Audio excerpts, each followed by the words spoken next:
you can introduce one new food per day to your baby to monitor for any allergens. You might be worried, oh, I don't know what he's allergic to. Let me go ahead and get some allergy testing on him so that I know what to avoid. But this really isn't useful. Allergy tests tend to give false positive results. That means that you get your baby tested, the result comes back, they are allergic to strawberries.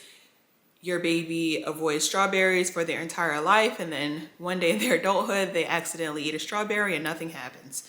And so that's what we call a false positive result. They probably weren't actually allergic to strawberries, but they had a skin reaction on the allergy test that led them to avoid something they didn't have to for their entire lives.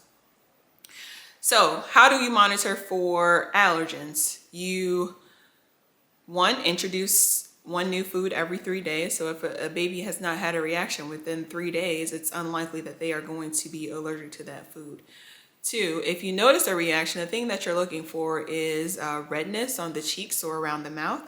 You might see hives all over their body. In the worst case, you might notice that they have a severe allergic reaction that requires an EpiPen. So that includes like difficulty breathing, or they might seem more tired, which would probably prompt you to go to the emergency room.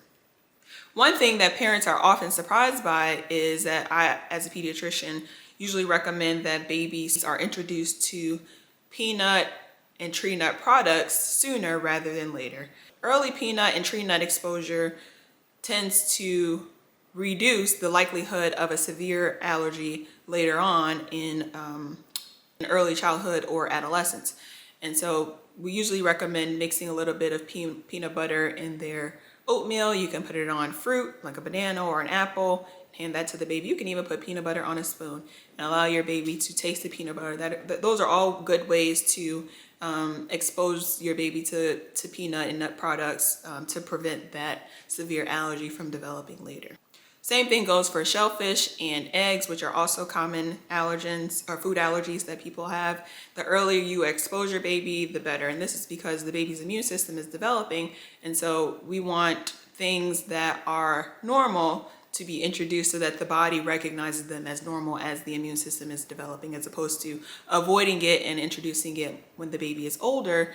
That will probably lead to the body rejecting it as a foreign, unrecognized substance. What foods do you give your baby? So you can give your baby oatmeal for breakfast. You can mix in some peanut butter, like I said, a little banana.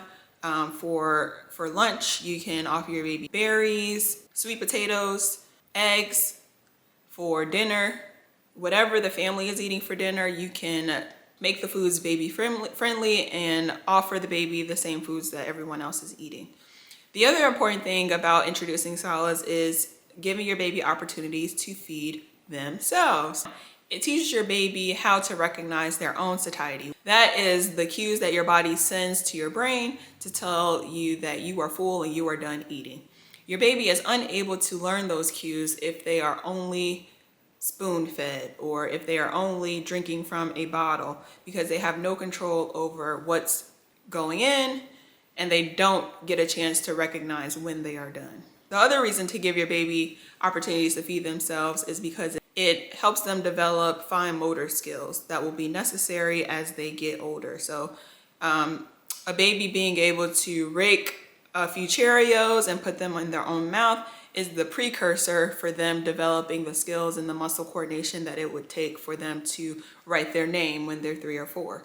The other thing is that your baby can start drinking up to 4 ounces of water per day at 6 months of age. They are still too young for juice, so it's either water, breast milk, or formula. They are not in an age yet where they are ready to start drinking sugary beverages, just because their kidneys are too immature to process the sugar content included in juices, and we want to make sure that we're not filling their stomachs with empty calories, so to speak. So we want to make sure that anything we're giving our baby, because their stomachs are still pretty small, anything that we're giving the baby should provide a nutritious value to them. The only thing you cannot give your baby at 6 months old when you are introducing solids is honey. we do not want to give babies honey until they start walking. And this is because of the risk of botulism. Botulism is a infection that can affect the nerves. And so before your baby starts walking, their nerves have not fully developed, which is why we want to avoid anything that could disrupt that development. And so please avoid giving your baby honey until after their first birthday and they have started walking. You also want to avoid foods that can pose a choking hazard. So these are things that are round and solid. Grapes, hot dogs, blueberries, these all pose choking hazards. If you still want to give your baby a hot dog, you slice it. If you want to give your baby a grape, you slice it in quarters. If you want to give your baby a blueberry, you make sure you smash it.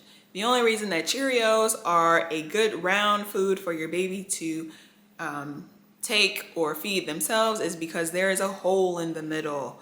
That little hole in the middle, if it goes down the wrong pipe, your baby can still pass air back and forth. And so it's a safe food for the baby to eat on their own.